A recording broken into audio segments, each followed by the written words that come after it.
I'm still searching what I'm waiting for, but each day I think I love you more.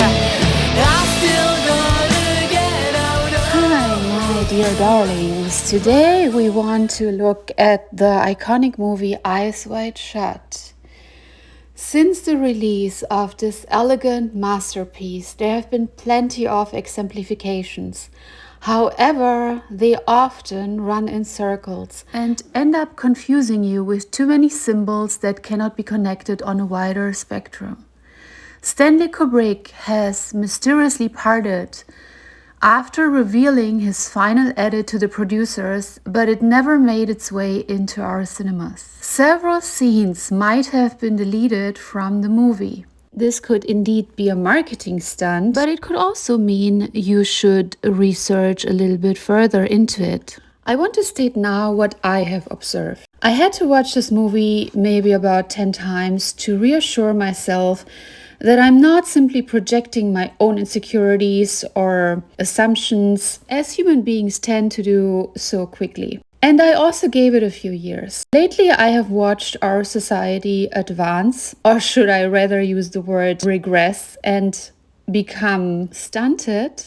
Now I am absolutely convinced that my observations about the movie are not merely a stochastic reflection of my own distorted universe. Eyes Wide Shut is a profoundly suggestive movie. It is filled with allegories that one will be reassured of by paying attention to the details while the magic develops. If you watch it through a superficial eye, you will notice nothing but a few arousing sexual ideas and even a little bit of violence, but not quite suited well enough for Hollywood. So did Stanley Kubrick indeed have a message for us? Now let us open our eyes, because things are in fact so vulgarly positioning themselves right in front of us, still we are too ignorant to observe. Are we all keeping our eyes wide shut to what is actually unraveling in front of our eyes? Are we under a spell? Have we been hypnotized not to see what is happening to our society? At the beginning, there is this lovely couple named Alice. Think of Alice in Wonderland. And Bill. He, a hardworking doctor and perfect poster child for a man who studies and diligently achieves his degree, going on to live in an idealistic world that believes in equality and generosity, eager to help and heal human beings. Both are invited to attend the notorious party. Bill's client, a very wealthy man connected to other powerful members of society, has invited him. Alice begins to dance with an enchanting gentleman who interrogates her about her deepest dreams and desires. He suggests to help her with contacts because he is so powerful. Then he tells Alice a story about marriage and how it was invented for women to lose their virginity so they could sleep with as many men as they wanted. You have to realize he's telling her fairy tales to get to her. He also talks poorly about marriage, how it does not benefit women. Finally, he tries to take her up to the room and almost by accident adds, "Oh, it won't take long." It appears to be a rather cruel intention of some people these days to be able to have access to every woman in this world, just for a quick ego fix, and just to prove to themselves that they indeed can do it. It's mostly for the idea to have access to every woman around, married or not. But Alice refuses. Meanwhile, Bill has two girls chasing and trying to seduce him, promising to take him to the end of the rainbow. They were probably set up to keep him away from his wife, so she could be seduced by the specific gentleman. Also notice the rainbow and the rainbow agenda. This rainbow symbol is being mentioned throughout the movie over and over again, also often referred to as the end of the rainbow. In this image you can see something that looks like an inverted pentagram but covered up to look like a Christmas star, and Bill is being positioned in the center of it, which makes him look like he's being targeted by hidden forces.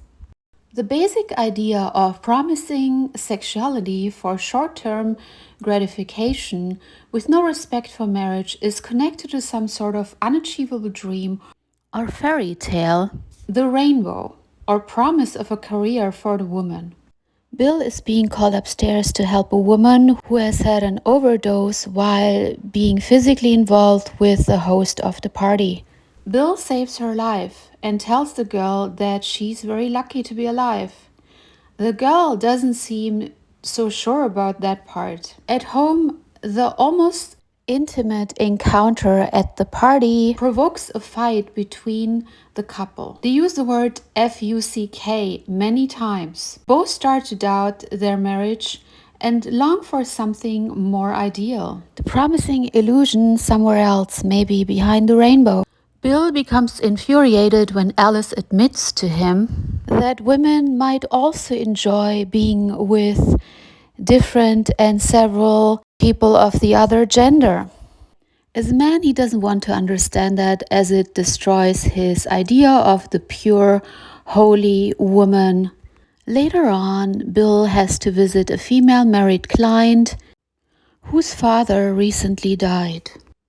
This woman confesses his love to him. Meanwhile, we see her husband, who almost looks completely identical to Bill and is a very sweet, loving, and kind man. But the woman, as a metaphor, has learned to always long for something that she cannot have, something more ideal, a fantasy in her head, without appreciating what is right in front of her. During their argument, Alice told Bill how she was ready to run off with some other man in a stressful time of their marriage, sometimes still fantasizing about this guy. And now it is Bill who is yearned after and the object of fantasy for this other woman. Later, while Bill is walking through the streets at night, he passes pubs and several places that look like strip clubs, all being lit by rainbow colors. A group of guys attack Bill and they call him a faggot, which is very humiliating to him. They use insults that are aimed to attack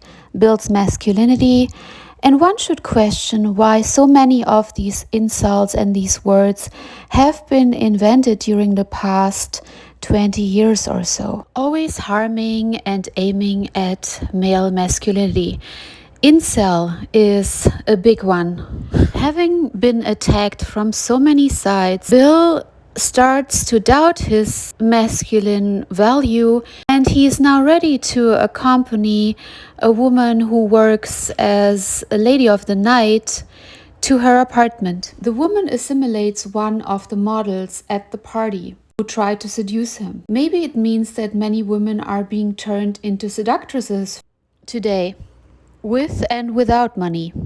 And there are temptations everywhere.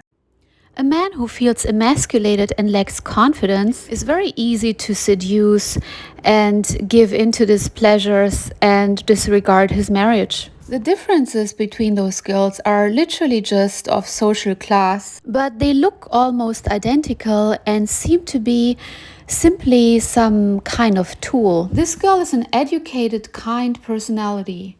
And one might wonder why she ended up selling herself for $150 in her room. And you can see some stuffed tiger that is often referred to kitten programming in MK. Is there some hidden agenda connected to it? All the main female characters in the movie have red hair and have a similar height and figure compared to Alice. Bill receives a call from his wife and leaves without getting involved with the girl.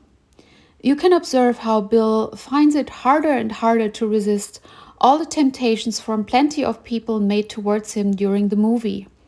Also because his ego and masculinity have been severely bruised by now. Bill meets with his friend and gets invited to a mysterious party with a code word which requires you to wear a mask and costume. He's now looking for a way out of the pain his relationship has created. At the costume shop, the owner appears to be selling his daughter out to a Japanese businessman. but he attempts to hide it from Bill. The underage girl herself is acting very seductively towards Bill while she walks away.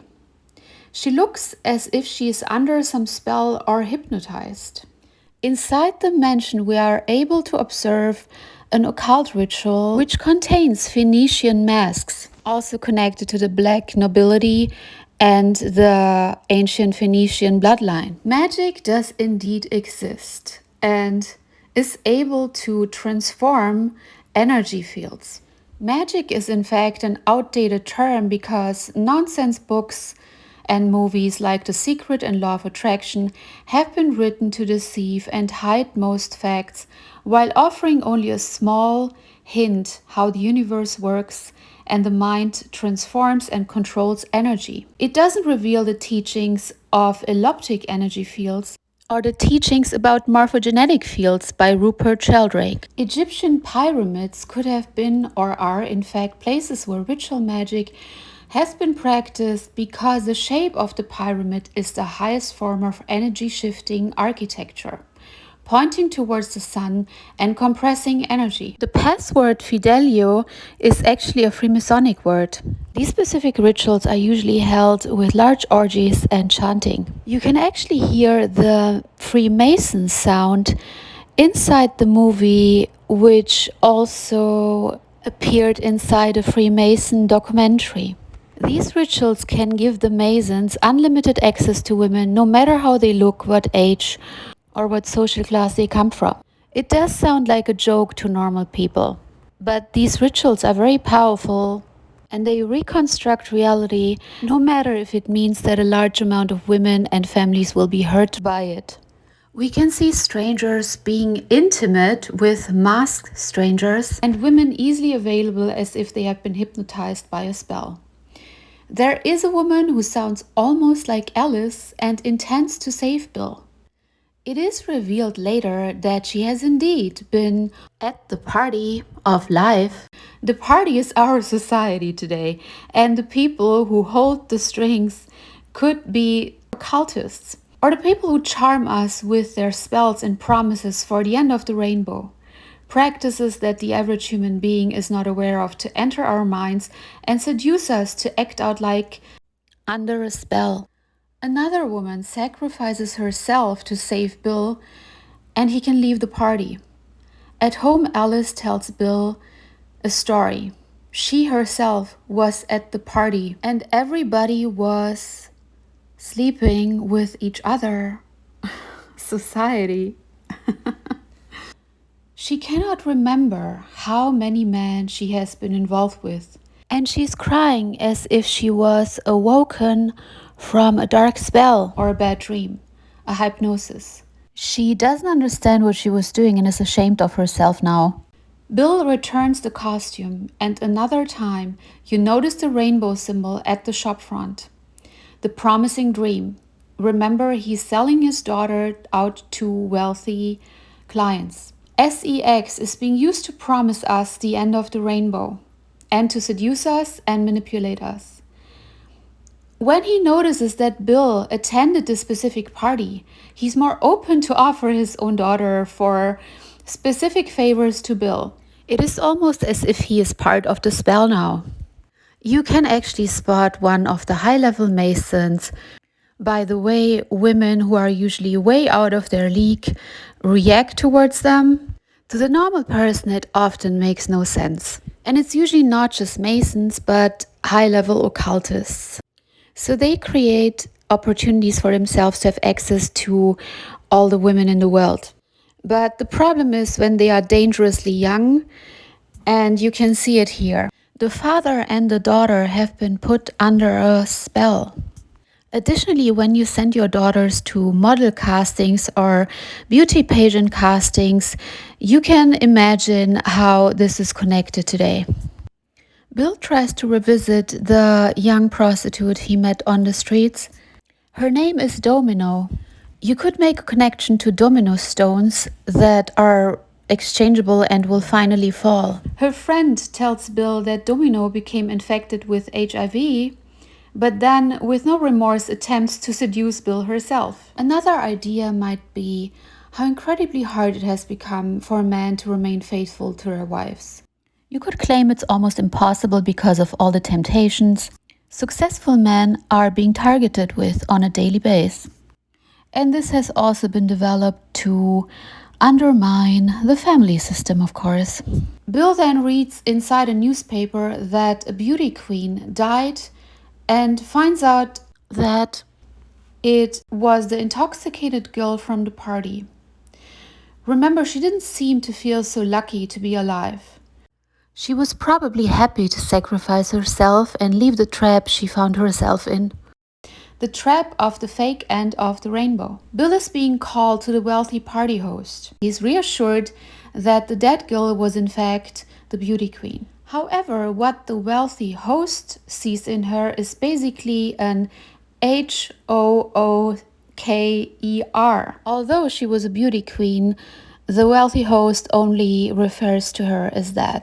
We know that models and beauty queens get paid to attend parties of wealthy men and are mostly expected to get involved with them.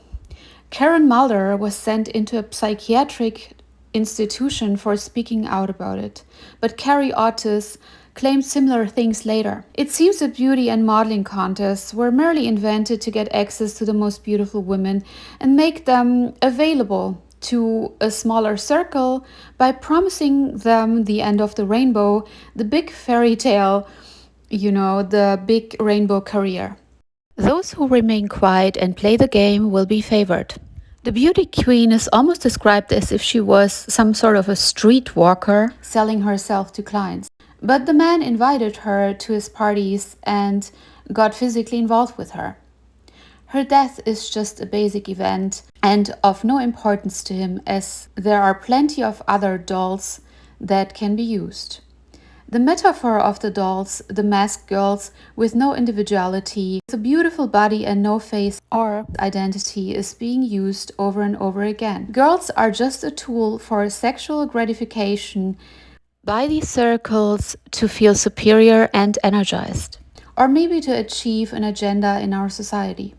Turn young women into sex seductresses who enchant men away from their marriage and their wives. There are plenty of accessible girls today wearing the mask of seduction, interchangeable ladies. When he explains the beating of Bill's friend, it becomes clear how superior he considers himself and his network compared to hardworking middle-class doctors. The violence towards Bill's friend meant nothing compared to the fact that there were so many important people who attended the party. In the end, Bill and Alice appear traumatized and try to put their marriage back together. They both seem rather disassociated from the situation. When Alice suggests they should do something, maybe talk or enjoy gentleness, loving gestures, that's what I suggest, and Bill asks her what she means, she coldly responds, F-U-C-K. Well, to each their own, you might think now. How did the word F-U-C-K make it into our vocabulary of everyday life, being so overused by the media? Is there an underlying intent to make us all promiscuous? If you study Dianetics and the reactive mind, and I have to mention it, you will understand how commands record themselves into our minds during life-threatening situations and traumas. Therefore, telling yourself or others F-U-C-K in a very dangerous situation like cursing is creating a command in our reactive mind. It could lead to promiscuity and an underlying hypnosis. If you do not know what I'm talking about, please look into it. I've noticed this only recently, but I was shocked when I made the connection. Why would such a word be used as a cursing word and be over-promoted inside the media? It has become one of the most popular cursing vocabularies during arguments and in stressful situations. The word F-U-C-K could pretty much work like a suggestion to all of us. Do you understand what I'm trying to say here? Is this one important step to lead us into promiscuous behavior? By the way, as previously Bill, here's Alice with the same pentagram star in the background. She was also under a spell, possibly executed by this gentleman who wanted to have her. Are we all under a spell and keeping our eyes wide shut? You decide. Think for yourself.